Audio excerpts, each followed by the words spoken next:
Hey, how are you doing? Happy New Year. If this is our first time in 2025 interacting, this is our first video for Life with King going up for 2025. So, super excited to be here and engaging with you. I have my phone over here because I got some notes. And I want to talk about today. Uh, it's spring. It's the beginning of spring. Spring, just as of the recording of this video, spring has just sprung, if you will. So, a lot of wonderful things going on right now, but certainly the concept of spring break is always a fun concept, I feel. Not even, well, yeah, spring break is a fun concept. Life with Ken also just happens to be on spring break right now, so our content is dripping sporadically for a little while as we relax, do some research and development, and all that good stuff. Particularly, I want to discuss a different aspect of spring that comes up, and that's spring cleaning. It's usually around this time of year a great time to just go through some of the things that you have, some of the things you may have collected over the course of the winter and the holiday season, and it's a good opportunity to, find hidden treasures, get rid of stuff that you don't want anymore, that is no longer serving you, and really just optimize your life throughout the course of this season in preparation for the next season that is coming. And also just to have a fresh start, have a new perspective. Obviously, spring inherently denotes change because the weather is getting warmer, flowers are starting to bloom, different things like that. So the season is changing, so there is a sense of change, but also the environment is changing as well because nature is becoming more inclined and in line with the idea and reality of the sun being out more. As a side note, one of the interesting things, and was technically before spring, but again, just to resonate for a moment in that concept and idea of change, springing forward, or the end of daylight savings time, where you lose an hour. I'm laughing about it because that really messed me up when that happened this year, and I don't know, it was kind of interesting because I had never been so messed up before, by losing an hour of sleep, but I was out for like 2 weeks just trying to catch up and get back on top of my schedule and operating at a high level. Regardless, I digress. Particularly, again, it's spring. I want to talk about spring cleaning. And when I talk about wanting to talk about spring cleaning, I want to talk about spring cleaning with respect to you interpersonally, with respect to you relationally, with respect to you professionally. I want to highlight, again, I have my notes here. I have 3 things that I want to highlight with you today about how to get rid of some of the clutter or the residuals or anything like that might still be around, literally, metaphorically, proverbially, or what have you, in your excuse me.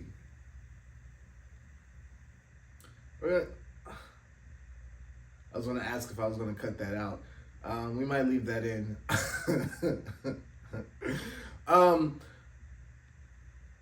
I want you to be able to go through your life and again, be prepared for the new season that's coming. And part of that, in your own space, in your own understanding of self, in your own direction, where you're going in life at this point and stage, can also look like, okay, let me take inventory, let me clean up, let me remove certain things and organize certain things, so that way you are better prepared and have a better understanding of your landscape, of what your resources are, what's around you, and what might be holding you back in this season, or what could be a roadblock down the line as the season continues, so on and so forth. So there are 3 things, again, that I want to highlight with respect to doing some interpersonal spring cleaning. The first thing that I want to highlight, and this was a revelation that I had some time ago, but it's really poignant, and I can't really, I guess I could paraphrase it, but it's kind of difficult to paraphrase it. But it's the idea of sometimes people may not be able to, or may not be inclined to assist you because they don't have the capacity to do so. Um, I So I talk about the concept in some of my other content. I talk about the concept, and I'll leave some links down below. But I talk about the concept of, particularly in this one article called "Sympathy is Holding You Back." I talk about the idea of, wanting to help people, like having a desire to help somebody, but also having the capacity or the ability to actually help someone, are different. And sometimes there's a chasm with regard to that difference. You can be impassioned, you can be empathetic, but then when it comes down to resources, you just don't have what's required to fill the need and meet the help of somebody. And I do think, in fact, that a lot of people aren't as helpful as they would like to be. Not because, again, not sentimentally, but when rubber hits the road, they just can't operate at the level necessary to meet the need of the moment. Um, and I think that there is this an importance or understanding of abundance of resources, and I think that that's where the idea of, being empathetic or understanding that, certain people may not help you in the way that you want to be helped, from the perspective of they don't have the resources, or they don't have the type of, uh, capacity that's required to help you in the way that you want to be helped. And it, again, that was a revelation that I had from the perspective of, like, it's very interesting. You don't necessarily think about the position or condition that somebody else is in. You're like, okay, you see the person, you see their glory, you don't necessarily know their story, you interact with this person, and you think that they are in a position to help. They may even, speak rhetorically as though they're in a position to help, but when you, ask them to actually follow through, or when you actually push on that, generosity that they, project, you may come to find or come to realize, like, oh snap, they're in just as bad or in a similar situation that you're in. And even if they want to help you, they don't necessarily, they're not necessarily able to do so. So taking a step back and having that revelation helped me to not be so hard on people, helped me to, uh, in some respects, lower my expectations of people, certain people. Not, again, not seeing them differently, but just understanding that you aren't necessarily the resource that I thought you were. So I need to put you in a different location, um, schema wise, from the perspective of an idea. I have to put you in a different place in terms of ideological approach towards you, because I thought that I could fit you here, but I can't fit you here because you don't meet the need of being, of what being here requires. And so there's nothing wrong with that, but it's also just an understanding of, like, oh snap, I this person said that they had some references, and when I messaged them, followed up with them, they either ghosted me or didn't have any valid references to give me. Okay, I'm still open to working with you, doing business with you, staying connected. I'm not going to cut you off. But now I also understand and realize that you aren't in a position to do what I had to do, what I needed you to do while you were in a certain space. So now I have to put you in a different space. And again, that's not that person's fault. You don't know what that person has going on. Maybe they do think they have references, but then once they scroll through their phone or look through their Rolodex, an archaic device, they are like, oh, well, snap. Actually, I don't really have, many people that I could reach out to for one reason or another. I don't want to get into, the nitty gritty or the different perspectives of how someone may quote unquote lack in an area, in a particular area, but that is some of what you come up against in life. Certain people, places, or things, overpromise and underdeliver in some respect or in some capacity, and you just have to be more considerate, more empathetic, more understanding, but also more resolute in understanding, that, um, they just have to occupy a different space in your life, for one reason or another.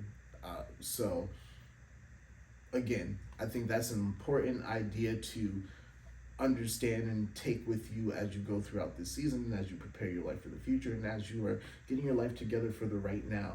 Okay, there are certain people, places, and things that I value, but I need to value differently on account of I just have them misplaced or misrepresented in my life in a way that is disrupting or disorganizing how I interact with them, or the expectations that I have on them, as well as the expectations that you may have on yourself with respect to the trajectory of life that you want to be on. This is just adding a lot of unnecessary machinations that don't necessarily have to be there if things are properly organized with respect to relation and connection and value.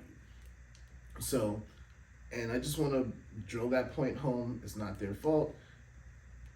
If they take it personally, maybe, hopefully they don't, but it's not their fault. You just need to operate how you need to operate to ensure that you're optimal. It's important. Another thing that I want to cover with respect to doing some spring cleaning interpersonally is, what are some things, or I want to talk about things that you can do to ensure that you don't lose any progress, or to ensure that you don't revert back to someone or something that you used to be or used to do that you just don't want to do anymore. In this life, and as we traverse existence, we may once, twice, however many times, once we come into the revelation and existence of not doing a certain thing anymore, go back to doing that certain thing, or go back to being in that space or in that habitat.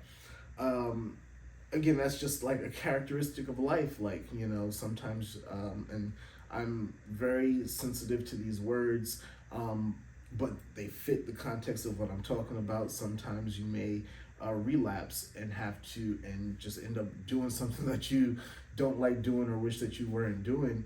But that's just how it happens. So when that happens, or if something like that happens, or you know, are in a situation where it's like the influences, the negative influences that you may have had around you aren't completely gone, or aren't completely unpresent anymore in your life, you still have to navigate some of those feelings. Maybe you're unpacking some of the trauma that may be associated with the ending of a certain relationship of some kind, or however you are relating to some aspect of your life. You may feel like might be in a position where it could hold you back, where it can become a problem again. It's not a problem now, but like, what's stopping it from becoming a problem in the future, or something, anything resonating in that space. And so if you find yourself in that situation of not wanting to lose any progress, or wanting to stay where you are because you just like the progress that you've made, you like who you are today much better than who you were yesterday or even the day before, and you want to keep that, one thing that you can do is just focus on your consistency and remaining consistent. Because consistency is so important. It's one of the hardest things you can do. The hardest thing about consistency is itself, just doing the same thing. And it's not even necessarily doing the same thing over and over again, but it's also, or more about rather, putting in the effort and putting out some type of work that contributes to desired and specified end goal. And so sometimes that can be difficult to do every single day, and that's where some discipline comes into play as well, in terms of, you know, being a self-starter, being motivated in and of yourself, and pushing yourself forward, or having an accountability partner to help push you forward, or whatever that is. Sometimes that's some of what's going on there, but then sometimes it's really just, how can you achieve the same or similar result continually or continuously. And that is just something that you want to put a lot of effort and a lot of attention to, especially if you find yourself in a good place. You want to keep momentum, and that is one thing that being consistent does. It allows you and helps you keep momentum. Momentum is a part of Newton's law of motion, from the perspective of the second law, that says the momentum, and I'm gonna paraphrase here. I had it pulled up, but I'm not gonna pull it up right now, unless I can pull it up real quick. Let me see. Let me see. I had it pulled up. Can I pull it up real quick? Yeah. So yeah, Newton's second law, which states that the rate of an object's excuse me, started too fast. Particularly Newton's second law, which states that the rate of change of an object's momentum is equal to the net force acting on it. What is that saying? If you want to keep momentum, you need to keep putting in the effort that's pushing you in the direction that you want to go. Because as you're putting in that effort that's pushing you in the direction that you want to go, you're going to keep going in that direction. Now, where you can lose momentum is if you have something, again, that you are disassociated from for all intents and purposes at this point in your life, or you have something that is just adverse in any way, or you just don't want to associate with, or you just know that can negatively impact you in some capacity with where you are in life. If you have that as a force pushing on you, it will create momentum for you to go in a certain other direction opposite to the direction that you may want to go in. And it's based on how much force. So you can build up enough resistance through consistency. So no matter what you're going through, you have essentially activated the compound effect in your life and have built up so much consistency from pursuing a particular goal or a stated end, or having that desire at top of mind and shooting for that no matter what force comes that may try to slow or even diminish your momentum, you have so much pushing you from the other side just from your work and diligence over time that there's nothing that can really stop you from achieving your goals or getting to the place that you want to be. So that's one way you can definitely help yourself and keep yourself from falling into a trap of reverting to something or doing something or going back to a place or anything like that is lowering who you are as a person and diminishing your overall effectiveness. Another thing that you can do that will keep you from falling into the traps of becoming or taking on traits and habits of someone that you used to be, or doing things that you used to do that you just don't want to do anymore. Another way you can stop that from happening in your life is just to avoid those catalysts, avoid those stimuli, get away from those things that do have that power of influence over your life. So like if you know, okay, if I go to this place, then I may engage in this activity, or I may run into this person that may make me feel like this, or what have you, anything that's even corollary to what I just described. If you have a realization and understanding that you could be in that sort of situation, just don't engage. Like just don't go aboard, like get away from it. Just don't go near it. Like give yourself space, privacy, and boundaries that will allow you to stay protected from anything that may be trying to hinder you, maybe trying to push you down, maybe trying to stop you from achieving the goals that you want to achieve. Another thing, do I have another point on this? Yeah, don't. So I think I just want to elaborate on that point a little bit more of like, yeah, don't put yourself in a position where you could be influenced by things that will cause you to act in a way that is contrary to where you want to be in life. Don't feel guilt tripped. Don't feel like you are obligated to anything. Free yourself from any survivor's remorse that you may have. Allow yourself to be who you are and operate where you are. You did the work to get there, so why not reap the fruits of your labor and enjoy your reward?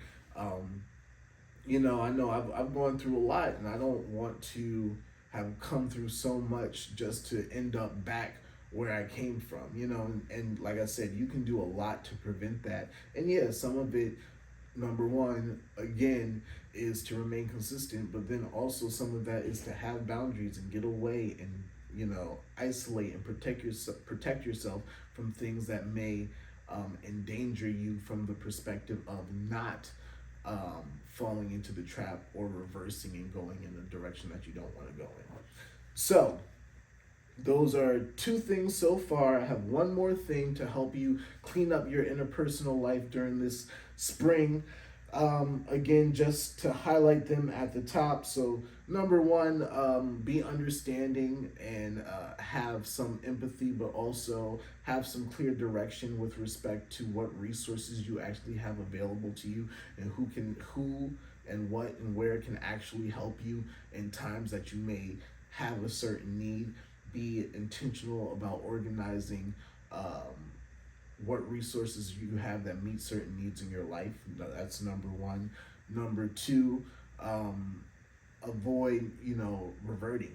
Avoid going backwards, and you can avoid going backwards by being consistent and creating a compound effect through your progress every day in whatever it is you're doing. And then you can also avoid going back by literally just not going anywhere or around anything or anyone that may cause you to go back and act and engage in at this point what would be survival behaviors, because you are regressed in some capacity because you are encountering something that you thought that you had overcome. Not saying that you should run away from any challenge that you face, but just understand that some challenges don't need to be fought. You don't have to end up in certain places or in certain situations, and just using your autonomy effectively to and for that purpose. The last thing that I want to talk about right now and in this video is I want us to have a bit of a holistic, or not even holistic, but just I want to talk about ambition for a moment. Ambition, I feel like, so when I think about ambition, sometimes I think it has a bad rep because I feel like ambition can cause people to behave or do things that are underhanded or that will undermine someone just so that they can get ahead. And yeah, ambition can sometimes have a negative connotation. There's also a lot of good things that come forth and come through with ambition. If I didn't have ambition, you probably wouldn't be getting this video. So there is value in wanting to pursue and have goals and achieve things and have the will to do what you need to do to achieve those things. Like, there is some value in that. And so as you are organizing your life and getting things optimized for your success, consider what you're ambitious about. Consider what you're inspired about. Consider where your energies are flowing. Take some time to go back to the drawing board if that's what you need to do, and make sure that your purposes are aligned, that you still want what you think you want. Recently, I had to do a review of my goals. I had created some goals for the top of 2025, and the quarter is ending. The first 3 months of the year are ending, and I just had the opportunity to just go back and all right, I wrote this back in November, December of 2024. A few months have passed. Where am I with respect to these goals that I set out for myself? There's nothing wrong with doing that. There's nothing wrong with saying, you know what? Actually, I want more than what I thought I wanted. Like, yes, I got that, but I can do better. I can achieve more. I feel compelled to pursue something further. And it's also okay to be like, you know what? I thought I wanted that, but maybe I like the idea of it more than I like the reality of it. Maybe I'm not necessarily inclined to pursue it. I just don't necessarily have what I see other people who are doing it have. Maybe, I tried it, I had a taste, and I didn't like what it tastes like, and so I'm moving on. Like, just having that honest conversation with yourself about what you really want to achieve. Again, another resource that I'll link down below, but when we talk about the potential spectrum, or the concept or idea that of everything out there that you could be, because anything is possible, what are you honing in on? I think there is value in aligning your ambitions with what you want to be excellent at, aligning your ambitions with what you want to self-actualize and bring forth, aligning your ambitions with what you want to materialize. you don't want to be scattershot, I feel, when it comes to this, because yeah, you can want to do this, want to do that, want to do this, want to do that, want to do this, want to do that, but there is a certain level of expertise to do things at a high level. And for me, and what we talk about here at Life with Ken, you want to be the expert. You want to be an expert, and you want to be the expert. You want to be the person that people go to when it comes to a certain niche, when it comes to a specific thing, when a certain specific thing comes to mind. You want to be the one that somebody goes to, and you want to be able to actually fulfill and meet that expectation. Sometimes that can be difficult when you have all the ambitions in the world. You want to, and I'm not limiting anybody here. We don't suspend your unbelief. Believe that you can be all that you can be, because you can. You are more powerful than you can even imagine. You are a genius, and you apply your wisdom. You have success flowing and oozing out of you. You know, anything you put your mind to, you can accomplish. So put your mind to amazing things. I'm not going to diminish anything that you feel that you are in alignment with, or that has been placed on your heart. The word desire means of the Father being God, a celestial being. So if God has put a lot of ambitions on your heart, pursue those ambitions. What I am saying is, for some people, you know, we may have a little big eye situation going on, where your eyes are bigger than your stomach, or your eyes are bigger than the effort that you're willing to put forth, or your eyes are bigger than your work ethic. You know, so just, I think that is an important part of being prepared as we go into this season, as we go through the season, and as you take some time to do some spring cleaning.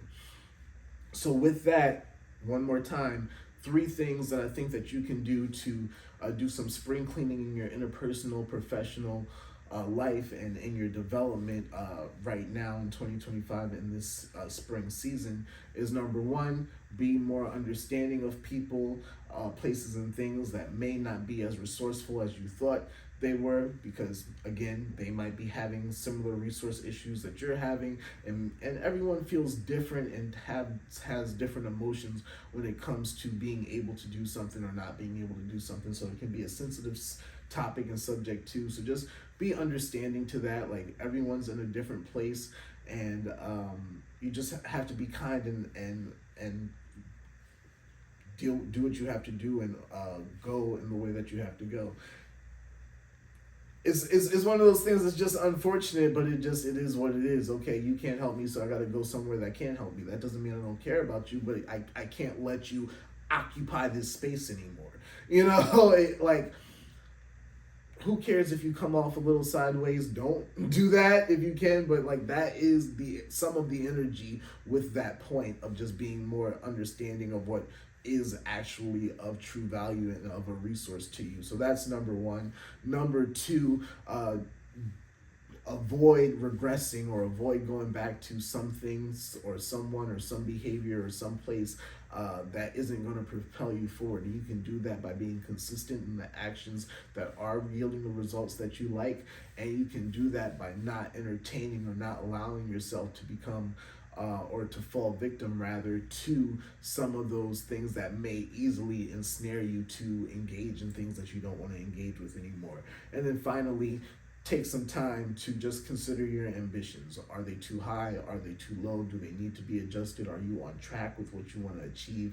And how can you advance those things? How can you make them work better for you? So I think that's the high level picture of what I want to say. As you go through spring cleaning, as you take some time to consider your own interpersonal life, optimize yourself. Think, what is actually helping me? What is attached to me that's adding value to me? What's attached to me that's bringing me down? What am I just carrying just to be carrying, just to say that I'm carrying it and I can tell people about how I'm carrying it and all these things? Like, get rid of all that. Free yourself. You know, allow yourself to be lighter. Lighten your own load. You know, like, that is going to be infinitely valuable to you, give you the peace of mind you need. You know what it's like when you do some spring cleaning. Hopefully you know what it's like when you do some literal spring cleaning in your home or in an office or some space that you have where it's fresh, things are nice and neat and put in in where they're supposed to be. You feel like you can just put your feet up and relax. Like, that's the kind of energy you should have within yourself. That's the kind of energy I want you to have as you operate in life. That, you know, your inner man isn't, or your inner man objectively isn't like anxious or all over the place, or isn't, you know, burdened by things that you don't need to be burdened with, and you've taken the time to deal with those things to allow yourself to operate at a high level. So that's all I had to say. Thanks for listening. Thanks for hanging out for the whole video. Have a great 2025. Stay tuned. Please remember to like, share, and subscribe to the Life with Ken channel. I should have said that at the top. I'm still working on that. We're still growing our channel. But regardless, thanks for being with us, and I'll see you in the next video.